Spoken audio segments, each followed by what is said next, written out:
요한복음 19장 32절서부터 다시 36절까지 보겠습니다.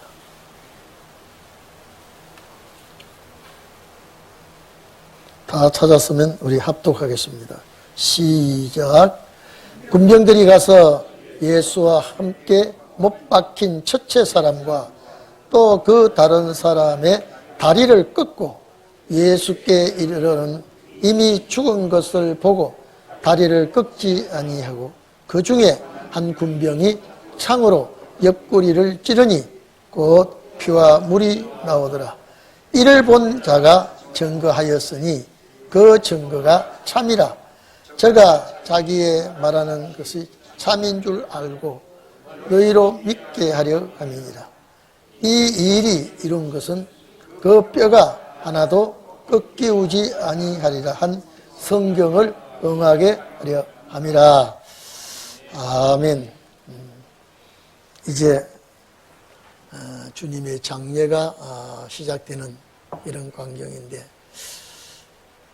이 어느 시대든지 우리 주님뿐 아니라 한 시대에 쓰임받는 종들에게는 어려운 역경과 순경이 부딪혀 올지라도 하나님과 함께 동행하시면 모든 것이 순조롭게 될 줄로 믿습니다.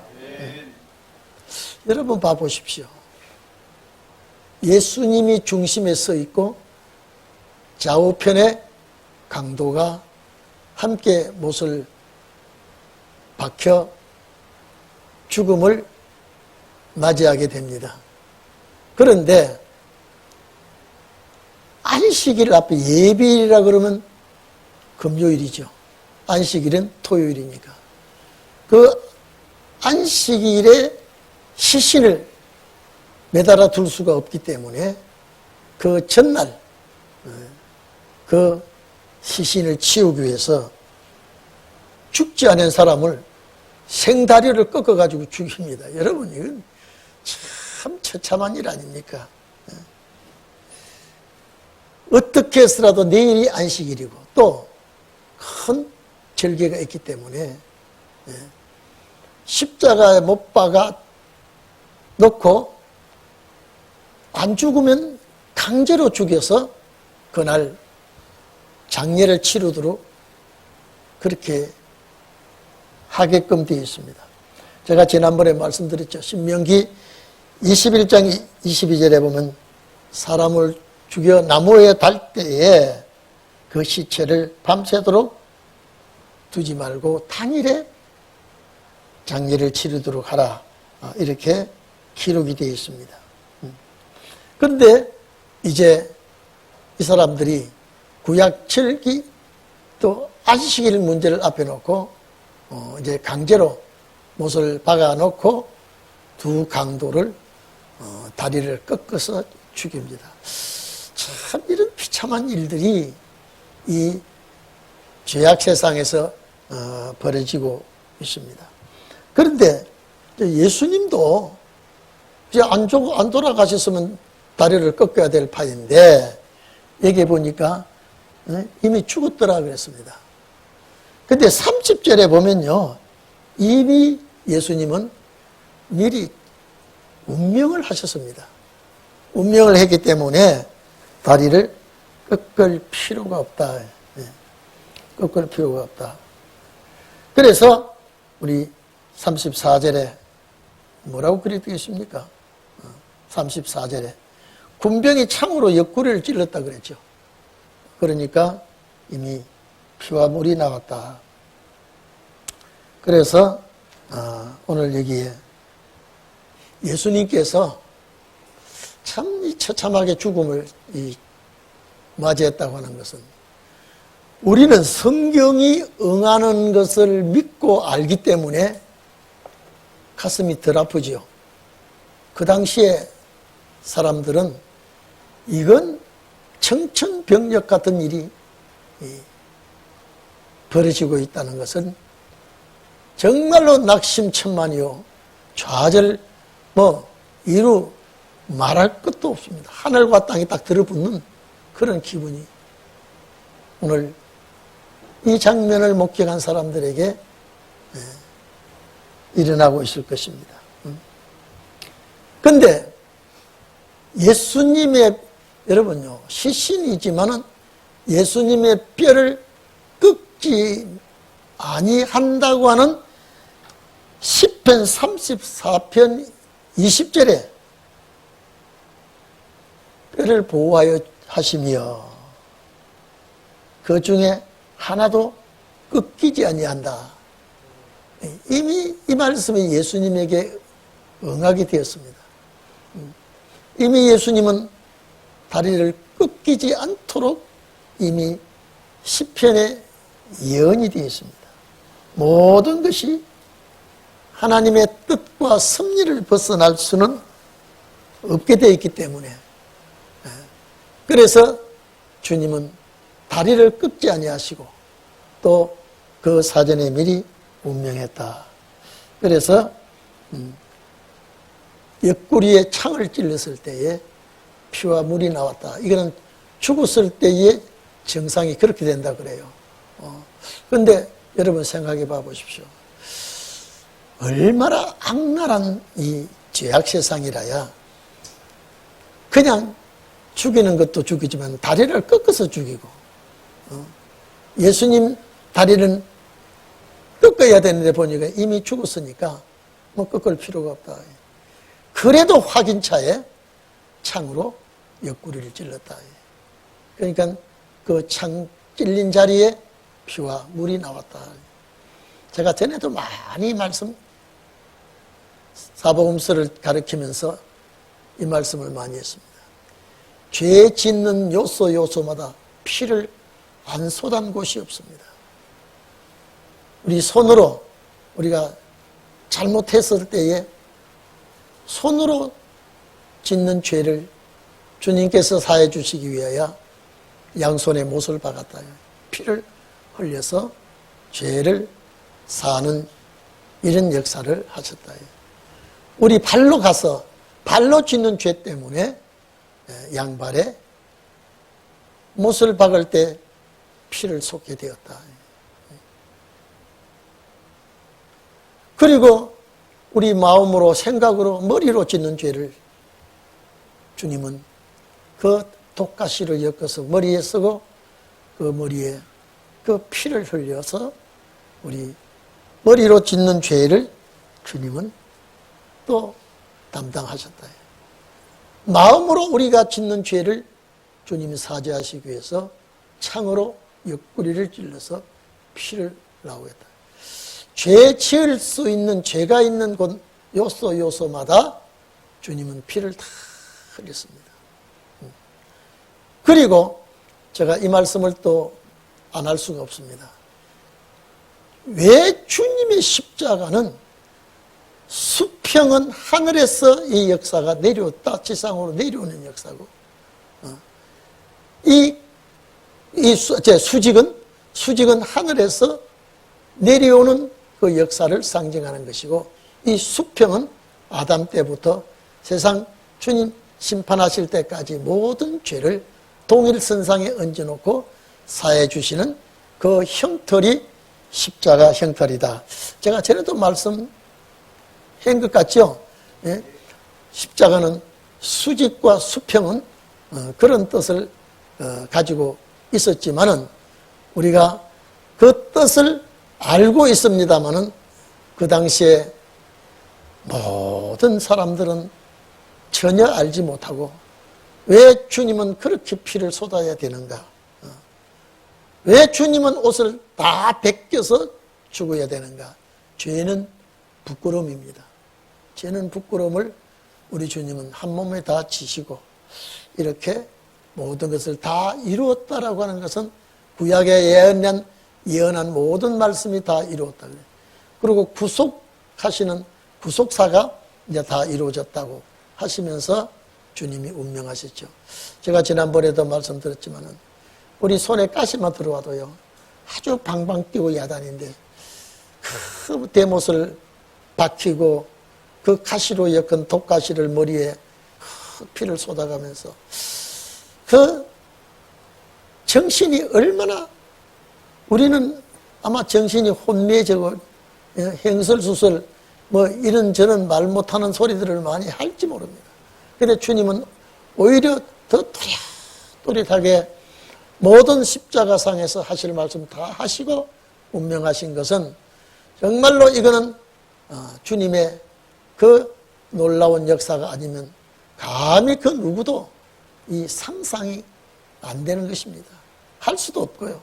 그래서 우리 주님은 이렇게 참 돌아가시고 로마 군병들에 의해서 두 강도는 다리가 꺾여 죽었지만은 주님은 옆구리에 찔림으로 인해서 피를 다 쏟고 뼈와 물을 다 쏟아서 이제 하나님의 뜻을 이루게 되는 것입니다. 그래서 오늘 여기에 35절에 보면은 이를 본 자가 증거하였다라고 하는, 거짓이 아니라 증인이라 이 말이에요. 증인은 확실히 본 것을, 들은 것을 말하는 것은 증인이 좀 경하게 됩니다. 내가 직접 보고 직접 들은 자가 말하는 것은 참 증인입니다. 그래서 사도 요한은 내가 목격했다 이 말이에요. 내가 그 현장에 있었다. 그래서 이 본 자는 사도 요한 자신을 놓고 한 말인 것 같습니다. 그래서 오늘 여기에 우리 주님은 이 십자가상에서 우리 죄를 다 사하시는 이 구속사의 역사를 마치게 되는 것입니다. 그래서 37절에 보면은 찌른 자도 볼 것이다. 찌른 자도 볼 것이다. 이것은 예언으로 우리가 받아들여야 되겠죠. 이것이 스가랴 12장 10절에 이게 여기에 해당되는 말씀이 아닙니다마는 찌른 바 그를 바라보고 그를 위하여 애통하고 울 때 독자를 위하여 애통하듯이 참 통곡하게 된다는 요 구절만 따오가지고 보면은 예수님에게 이 말씀이 응하게 되는 걸로 볼 수가 있습니다. 이 문맥 자체는 그게 아닙니다. 문맥 자체는 그게 아니지만은 여기에 찌른 자 또 그를 바라보고 애통하고 통곡하는 일이 있다고 하는 그것만 따오게 되면은 예수님 죽음 앞에 그 많은 여인들, 여기 성경에 기록된 여인들 외에 많은 여인들이 주님을 따라와서 그 현장을 목격하고 멀리서 바라보고 우는 여인들 중에 갈릴리에서 따라온 여인들이 참 많다라고 성경은 말하고 있습니다. 여러분, 우리들도 아마 그 현장에 갈 수가 있었을 것이다. 그리고 정말로 여러분, 우리는 부활하신다는 전제 하에서 이 말씀을 보니까 소망이 있고 감사가 나오지만 그 당시에 그 현장에 있던 사람, 뭐 제자뿐 아니라 전부가 다 이제 끝났구나 이 말이에요. 이제 끝났구나. 우리 스승이 저렇게 돌아가시고 나면 이제 우리는 너무 허탈하고 너무 좌절하고 예루살렘 올라오실 때는 의기양양했거든요. 백성들이요. 근데 아니 예루살렘에 올라와가지고는 성만찬 베풀고 게세마네 동산에서 기도하시다가 체포되고 신문을 받고 이제 모진매를 맞고 비웃음을 당하고 침뱉음을 당하고 이렇게 매를 맞고 정말로 죽을 지경으로 아주 거룩기 상태에 놓여 있을 때에 구레네 시몬에게 대신 짊어지고 죽음의 현장까지 가게 하고, 여러분은 우리가 그 현장에 예수님을 바라보고 있었다면 우리도 역시 그런 낙심되겠죠. 야, 이제 끝났구나. 우리 스승과 이제는 영이별이 되는구나. 그토록 역사가 많이 일어나고 많은 기적을 베푸시던 우리 주님이 어떻게 저렇게 쉽게 이슬로 사라질 수가 있을까요? 아마 낙심천만하게 될 수밖에 없죠. 그래서 엠마오로 가는 두 제자도 낙심하고 갈 때에 주님이 거기에 같이 그들의 마음을 위로하고 성경을 풀어주고 그랬거든요. 우리도 그 현장에 있었더라면 낙심될 수밖에 없거든요. 아마 여러분 통곡하고 울겠습니까? 그냥 대충 울다가 말겠습니까? 여러분은 어떨 것 같아요? 정말로 기가 막힌 현장을 목격한 자들은 아마 땅이 꺼질 것입니다. 하늘이 무너지는 그런 말은 이때 쓰여질 수 있지 않을까. 그런데 참 놀라운 거 그 다음 구절에 보면 이리 좀 보세요. 하나님의 사람은 우리 비록 주님뿐 아니라 오늘 특히 신혼의 종은 여러분을 위해서 물어 씹고 뜯는 자도 나오겠지만은 여러분을 돕는 자도 나오게 되어 있습니다. 이건요, 언제나 흑백이 갈라지듯이 우리를 앞으로 어떻게 무슨 소리를 아주 참 입에 담지 못하는 소리를 막 하고 인격모독하고 보잘것없는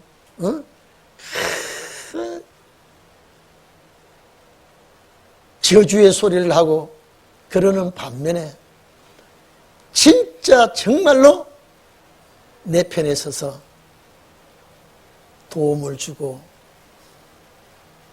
이롭게 하는 그런 종도 나오게 되어 있습니다.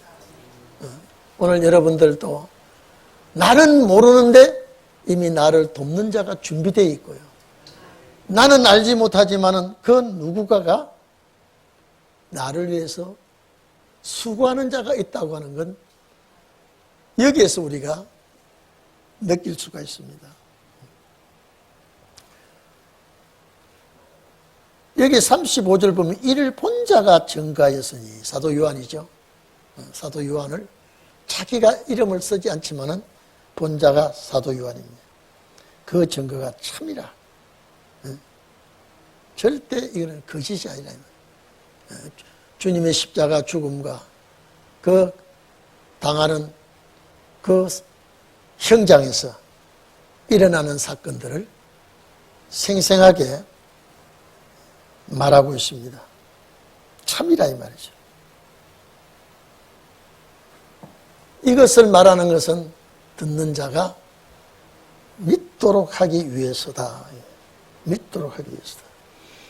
예수님은 나를 위해서 죽으시고 나를 위해서 또 살으시고 죄와 허물을 다 담당하시고 이제 보좌 우편에 계시다가 우리 신앙 고백하지 않습니까? 거기로부터 산자와 죽은 자를 심판하러 오실 것이다. 그런데 그게 2000년이 됐는데 아직 심판하러 오시지 않아요. 왜 그럴까? 하나님의 정하신 기한이 있기 때문에. 우리는 조급하게 생각하지만 하나님은 정한 때가 있습니다. 사도 바울도 자기 시대에 꼭 주님이 오실 줄 믿었거든요. 근데 자기 시대가 아니라 몇 세기가 지나가도 아직도 오시지 않은 주님. 그러면 계속 이런 소리만 하고 끝날 것인가요? 절대 그렇지 않습니다. 어느 날 갑자기 때가 되면 하나님의 놀라운 역사가 이제 말씀대로 일어나게 되어 있습니다. 그래서 하나도 틀린 것이 없이 다 이루어지게 되는 것입니다. 자, 뼈가 꺾이지 아니하리라고 하는 이 36절도 시편 34편 20절을 응하기 위해서 이렇게 되었다라고 말하고 있습니다. 성경을 응하게 하려 함이라. 그것도 성경에 있다. 그것도. 여러분들도 성경에 기록된 대로 하나님의 역사가 있을 줄 압니다. 내가 누구의 아내로서 끝나는 게 아니라, 누구의 남편으로서 끝나는 게 아니라 하나님의 말씀 안에서 역사를 하게끔 되어 있고 영광을 거두게끔 되어 있습니다. 그래서 성경을 응하게 하려 함이라. 또 다른 성경에 저희가 그 찌른 자를 보리라 하였다라고 한 것도, 이것은 그 당시에 찌른 자가 아니라 훗날에 진리 대적자는, 말씀 대적자는 그 주님 대적자이기 때문에 아직 계시록 1장에도 찌른 자가 본다라고 하는 것은 그 찌른 자가 세상 끝날에 보는 것이 아니라 그 계통의 사람이 나중에 보게 되는 것을 말하고 있는 것입니다. 그런데 놀라운 것은 여기에 38절입니다. 38절에 아리마대 사람 요셉이 예수님의 제자라고 그랬습니다. 12제자는 아니라도 제자인데 이 사람이 장례를 준비합니다. 여러분요, 그 누구도 본인도 예측을 안 했고 본인도 몰랐습니다. 아리마대 요셉, 이 아리마대라고 하는 건 동네 이름입니다. 성읍 이름입니다. 예루살렘에서 서북쪽 약 35km 지점에 위치해 있는 동네 그 마을이 아리마대라고 하는 마을이 있습니다. 그게 사람이에요. 우리가 수원에 살다가 서울 왔다면 수원 사람 이렇게 말하고 있죠. 호남 지역에서 올라온 분, 영남 지역에서 이렇게 그 지역의 특성을 말해서 어디 사람. 그 막달라 마리아도요, 마리아가 여럿이 있으니까 막달라 지역의 마리아예요. 그래서 우리는 지역을 많이 존칭해서 이름을 부를 때가 있습니다. 우리 어릴 때는요, 우리 동네 김포에서 시집온 세댁을 보고 꼭 김포댁 그럽니다. 김포댁.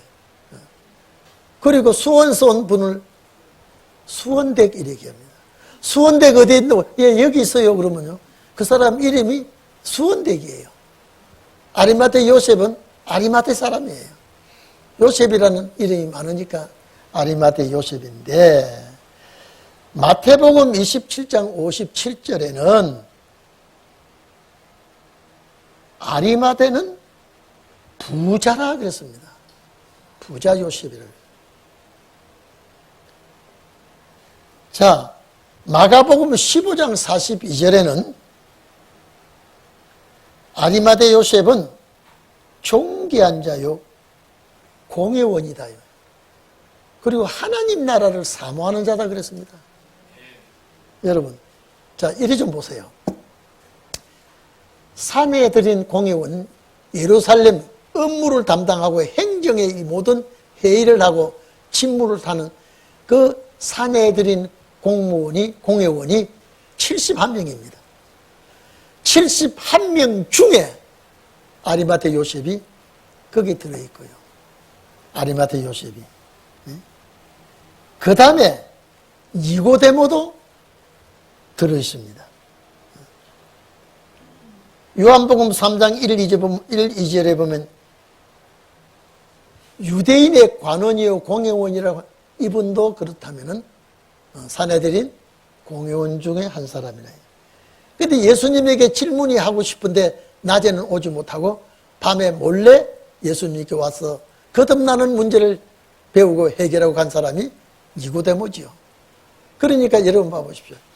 그 살벌한 공회원들 중에 아리마대 요셉, 니고데모는 사상이 달라. 생각이 다른 사람이에요. 오늘 여러분,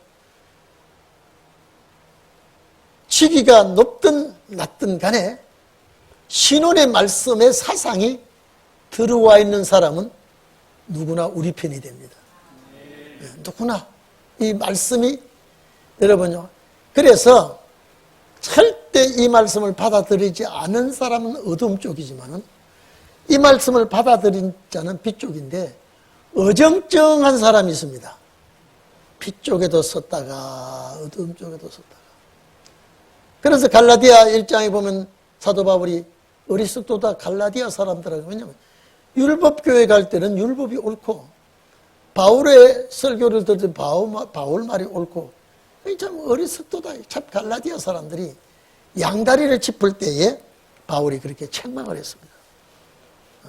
우리 신혼의 날에도요, 아주 사생결단하는 용사가 있는가 하면은 맞는 것 같기도 하고, 확실히 어림이 오면은 자포자기하는 그런 양다리를 걸치고 있는 자들이 분명히 있습니다. 뭐 100%는 아니지만. 그래서 오늘 여기에 보면은 아리마테 요셉은 마태는 부자라 그런 거 보니까요. 오늘 여기에 상황을 보면 아리마테 요셉이 여러분 자기가 들어갈 무덤을 팠다 그러면요. 이거는 보통 부자가 아니고는 귀족이나 왕족 외에는, 왕과 왕족 외에는 이런 무덤을 못 만듭니다. 그런데 아리마테 요셉은 내가 들어갈 무덤을 자기가 파놨어요. 우리 시골 가면요, 미리 가묘를 만들어 놓은 데 있죠. 죽으면 거기 갈 거라고. 여러분 그런 거 보신 적 있죠? 그와 같이 아리마테 요셉은 내가 언젠가는 죽게 되면 내가 들어갈 무덤을 내가 만들어 놨어요. 그가 부자가 아니면 그렇게 못 만든다 그러죠. 그가 부자가 된 거는 뭘 만들게 했어요? 무덤 하나 만들어 놓고 부자를 만들게 했어요. 그래서 오늘 여기에 마태는 아리마테 요셉은 부자라 그렇고, 마가복음 15장 42절에 아리마테 요셉은 존귀한 공회원이요, 그리고 하나님 나라를 기다리는 자다요. 누가? 아리마테 요셉이요. 하나님 나라를 기다리는 자다. 공회원들 중에 다르죠? 다르죠. 그러니까 자기가 공회원이면서도 항상 예수님에 대한 진리는 마음에 담고 있었다라고 하는 것을 여기서 확인할 수 있죠. 그래서 향간에 이런 말을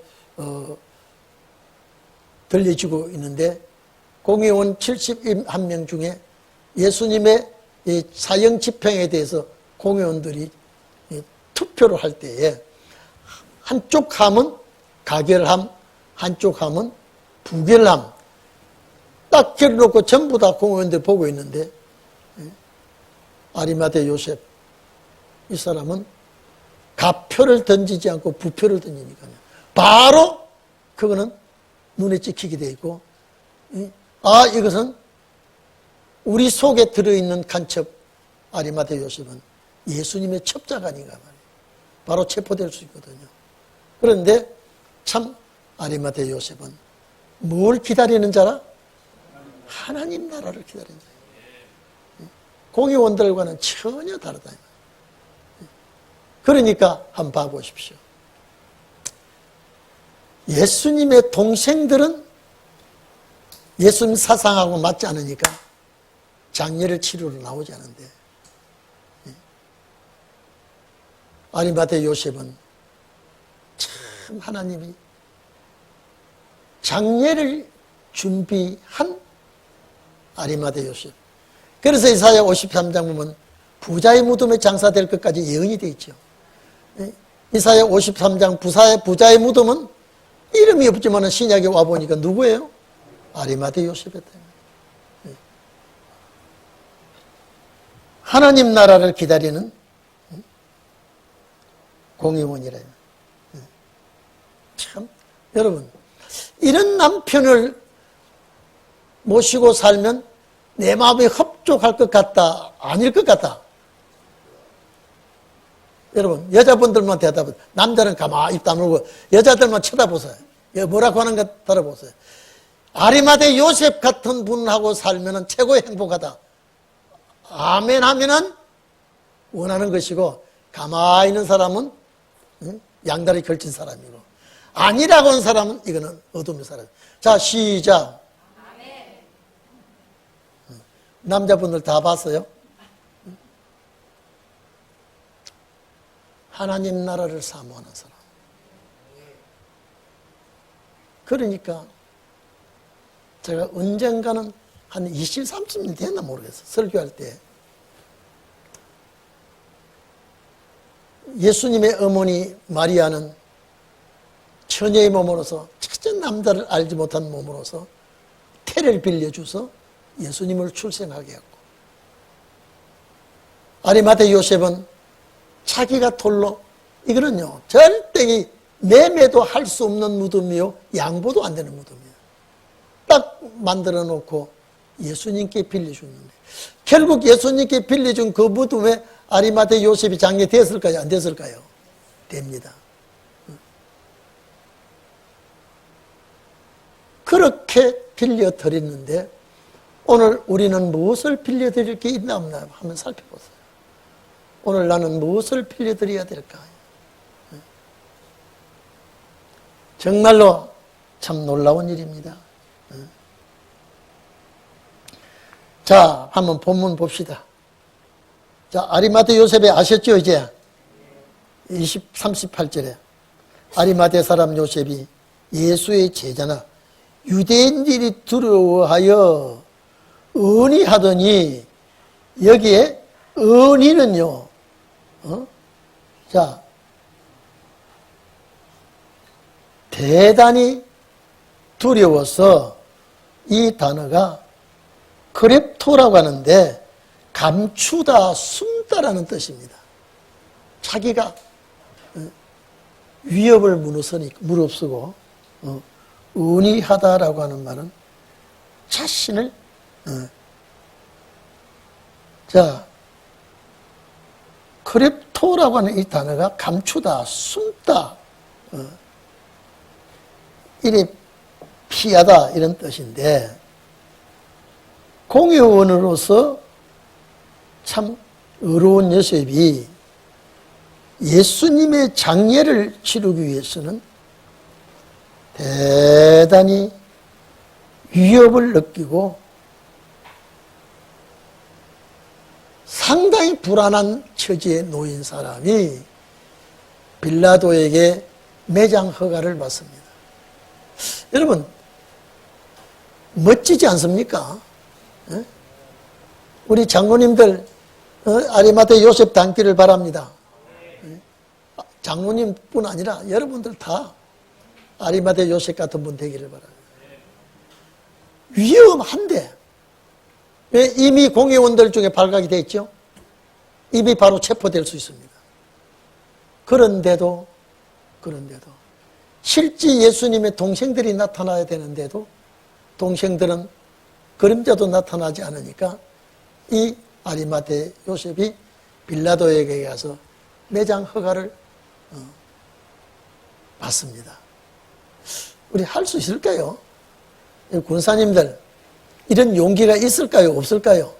내가 쫓기는 몸에. 여러분요, 제가 생각을 늘 이 문제 앞에 생각을 합니다.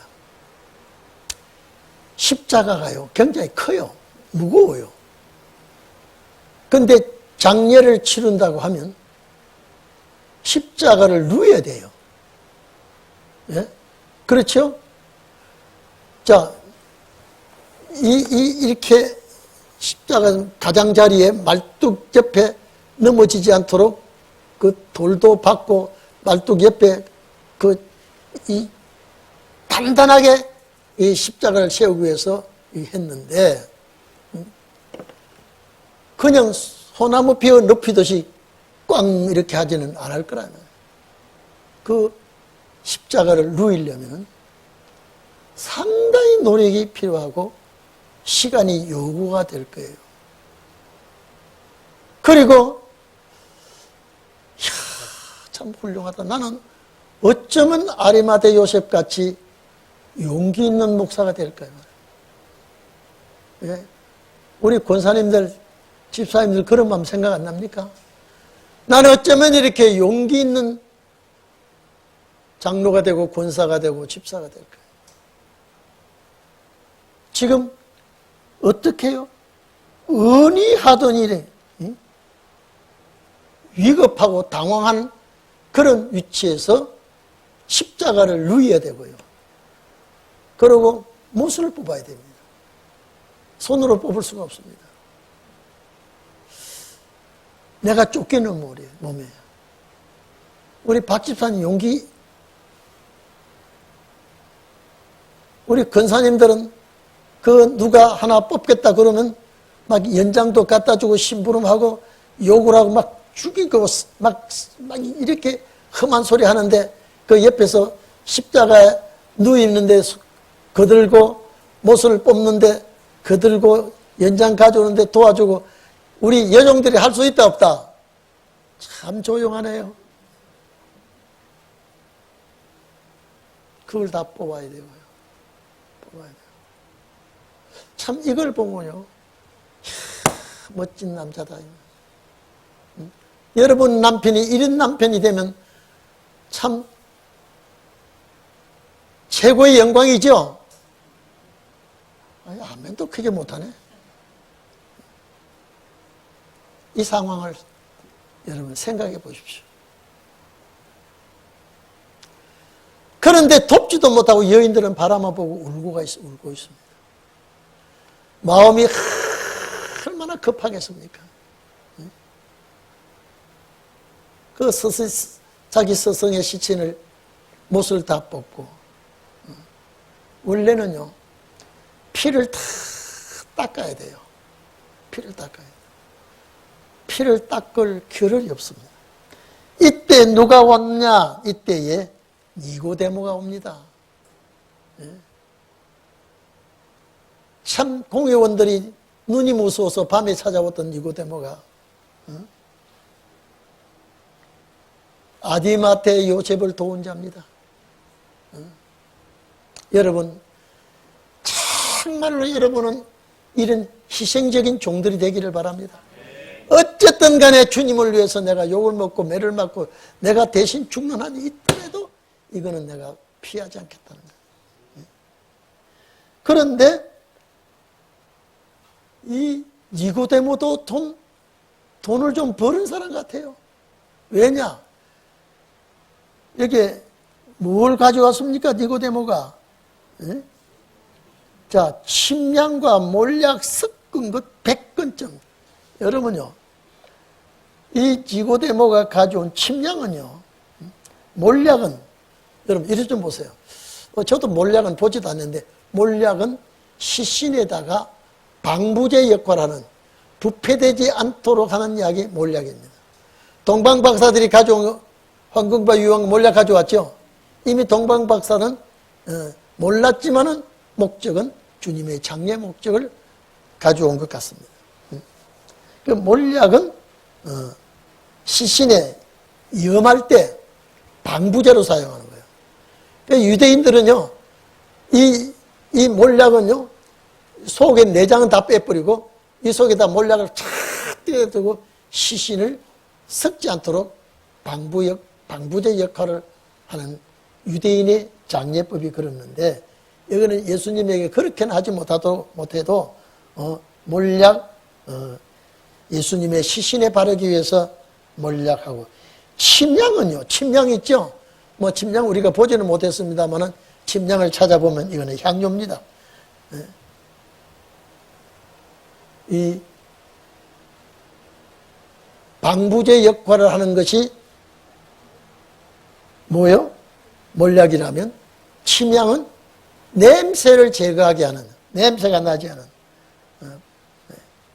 쉽게 말해서 이것이 향료입니다. 우리가 초상집에 향불 피우는 거 있죠?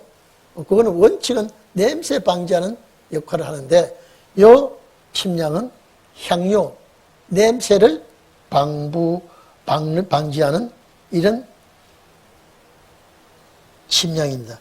이 침향은 주로요, 오늘 앞에 몰약도 마찬가지지만은요, 왕이나 왕족에게만 사용하는 이 아주 값비싼 향료입니다. 그런데 이걸 섞어서 100건이라 가전 100건은요 키로로 35kg입니다. 이걸 아마 예수님에게 흠뻑 바르고 흠뻑 칠해서 방부제 역할을 해야겠다고 하는 이 100건쯤 가지고 왔다 그랬죠. 여기 성경에요. 이 보면 참 여러분 멋지게 주님 장례에 쓰는 분이 이분들인 것 같아요. 따라합시다. 아리마대 요셉이 되든지 큰 소리 하는 분은 되는 사람이고 입맛 딸싹하는 사람은 위험한 사람입니다. 아리마대 요셉 같이 되든지 옳지. 꼭 두 번 해야 대답을 그래야 해요. 니고데모 같은 분이 되든지 두 사람 중에 한 사람은 박성목이다. 참 자기 이름 부르기가 쑥스럽죠. 오 권사는 입만 딸싹하려다가 말라 그래. 분명히 오늘 여러분요, 아리마대 요셉을 도운 자는 니고데모가 둘 다 공의원인데 참 멋진 사람입니다. 멋진 사람이에요. 그런데 오늘 여러분, 이 사람들이 자기들도 몰랐지만은 예수님의 장례를 위해서 준비된 사람이에요. 오늘 여러분들은 마지막 역사를 위해서 준비된 자가 있기를 바랍니다. 나를 위해서 또 내가 역사에 준비된 자가 되어야 돼요. 신혼의 종은요, 그냥 유야무야 끝나는 게 아니라 반드시 한 목적에 서임받아야 돼요. 그래야 천지가 멸하게 되는 날 남아 살아남게 되는 것이죠. 멋지지 않습니까? 돈 벌었다가 아마 이 니고데모는 최고의 값진 투자를 한 것 같아요. 이 사람들 주님의 나라에 가서 상급 있다 없다? 대답해 보세요. 이 사람들 주님의 나라에 가서 상급 있다 없다? 크다 적다? 놀랄 정도다 보통이다? 여러분, 마지막 신혼의 종도 내가 그 사람이 되든지 그런 사람을 만나게 되든지 반드시 하나님은 신혼의 종은 이 역사를 하게끔 되어 있습니다. 아멘이죠? 내가 모르지만은 나를 위해서 준비한 자이고요. 내 자신이 모르지만은 이 역사에 내가 서임받는 자가 될 수 있고요. 이거는 역사가 날 때 알게 되어 있습니다. 역사가 날 때. 꼭 여러분 그래 되기를 바랍니다. 시간이 많이 갔습니다만 오늘 마칩시다. 자, 가지고 온지라. 이에 예수의 시체를 가져다가 유대인의 장례 법대로 그 향품과 함께 세마포로 샀더라. 자, 여러분 이리 좀 봅시다. 이 남자들이 제대로 장례를 치르는지 보았는지는 모르지만은 일단 십자가에서 못을 뽑았겠죠. 못을 뽑았겠죠. 그리고 세마포로 샀습니다. 세마포로요. 그런데 이걸 멀리서 바라본 여인들이 울고 있습니다. 여인들이요.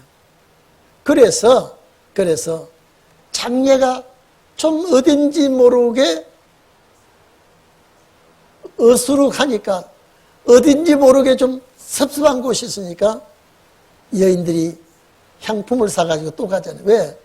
첫째 이것을 바른다면은요, 아주 시신을 계속 핏자국이 없이 닦아야 돼요. 근데 아리마대 요셉이나 니고데모가 도왔지만은 아주 그냥 너무 자기가 체포될 위기가 놓여 있으니까, 도망갈 위기가 놓여 있으니까 장례를 그렇게 하고, 또 이상하게 여러분 봐보십시오. 여기에 동산이 나오죠. 동산.